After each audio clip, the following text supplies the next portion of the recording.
Bon, j'y vais. Bonne nuit. Nuit. Bonne nuit.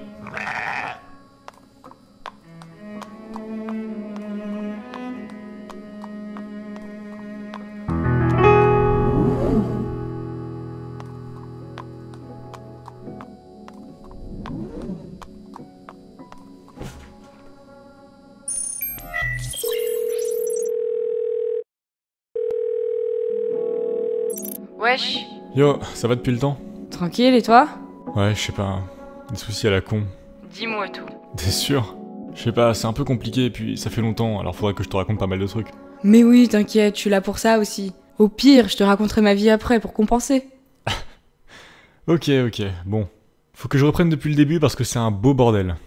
Il y a 2 ou 3 ans, j'ai été contacté par une branche de la royauté pour, je cite, faire des vidéos dans le but de divertir le pays. Apparemment, l'humeur générale des habitants était au plus bas depuis des centaines d'années. Ils avaient vu mes vidéos amateurs de l'époque. J'y parlais d'un peu tout et n'importe quoi, et ils s'étaient dit que je serais sûrement un bon candidat pour démarrer cette chaîne qui serait mise en avant en plus grand nombre. Un studio serait construit sur mesure pour mes besoins. Au sud du royaume pour le calme, les charges de prise en charge par la royauté, et j'avais carte blanche sur le contenu. J'ai tout de suite accepté. Après la construction, il ne restait que moi et mes quelques économies. Mais l'audience promise allait sans aucun doute me fournir les revenus pour vivre tranquillement. Ouais, bon, ça, je crois que tu me l'avais déjà raconté, même si je me souvenais plus des détails. Ah, désolé. Donc tu connais l'histoire jusqu'à quand? Je crois que c'était un peu avant ta disparition de plusieurs mois. Faut que tu me racontes d'ailleurs. Ok, je vois. Bon, du coup tu sais que ça a fonctionné beaucoup plus que prévu, surtout avec le thème que j'avais choisi pour les vidéos. J'avoue que parler de la plus importante télé-réalité du continent, c'était plutôt bien joué. Ouais, surtout qu'il y avait pas mal de trucs à dire et à analyser. Bah attends, vu le budget et moyens mis en place, t'as eu raison de profiter de son succès. On est d'accord. Enfin bref, gros succès, j'enchaîne les dizaines puis centaines de milliers de vues dans le pays, et avec l'arrivée des autres ça a accéléré les choses. Ah oui, ton équipe. D'ailleurs, tu m'as jamais dit d'où il venait. Ah bon, sérieux? Ok, alors accroche-toi. J'en ai aucune putain d'idée. Ils sont chacun apparus au fur et à mesure sans explication. Et toujours de la même manière. Dans la cuisine, un matin, en train de bouffer. J'ai jamais vraiment su pourquoi ni comment, mais ça arrivait durant mon sommeil. J'ai essayé de faire des nuits blanches, des recherches, mais rien. Alors je les ai recueillis, un par un. Conscience fut le premier, puis Corentin, Diego, le mec en blouse dont je sais plus le nom, et Steve.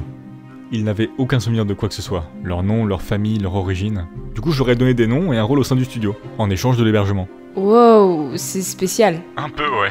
Mais bon, pour en revenir à ce que je te disais, on était au sommet de notre popularité. Une grande partie de la population nous suivait, et chaque membre de l'équipe a eu droit à sa propre chambre grâce à l'argent des vidéos. On se faisait plaisir.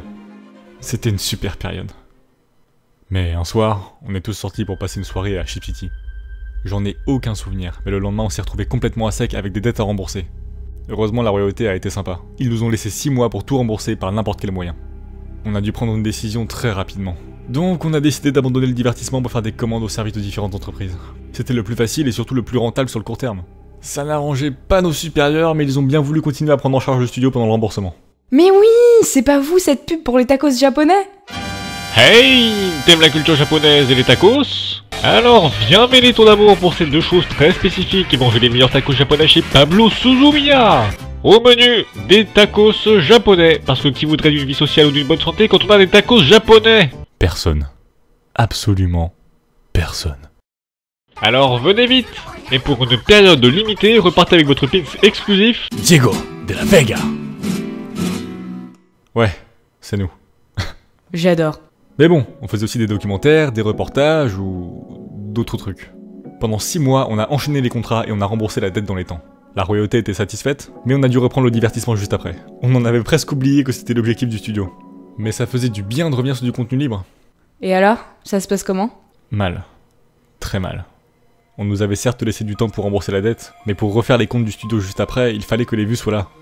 Et c'est pas du tout le cas pour l'instant. On fait à peine plus que les vues que je faisais au tout début. C'était suffisant quand j'étais seul, beaucoup moins avec 50 autres personnes. Mais y a une raison à ça? Je sais pas, je dirais que les gens nous ont oubliés. Cette pause de plusieurs mois a été fatale. Même l'aide de la royauté ne nous permet pas d'atteindre les audiences voulues. Y'a bien conscience qu'à tenter de faire un vlog, qui a plutôt bien marché d'ailleurs, et pour le reste, si dans un mois on n'a pas remonté la pente, ce sera la fermeture assurée. Putain... J'espère que ça va redécoller. Souvent, il suffit d'une vidéo pour que tout repart. Ouais, on perd pas espoir, mais c'est tendu. En plus je gère tout ici, je dors pas beaucoup en ce moment. Faut te changer les idées. On joue un peu pendant que je te raconte ma vie? Ça va te détendre, tu verras. Avec ta vie, j'en doute pas.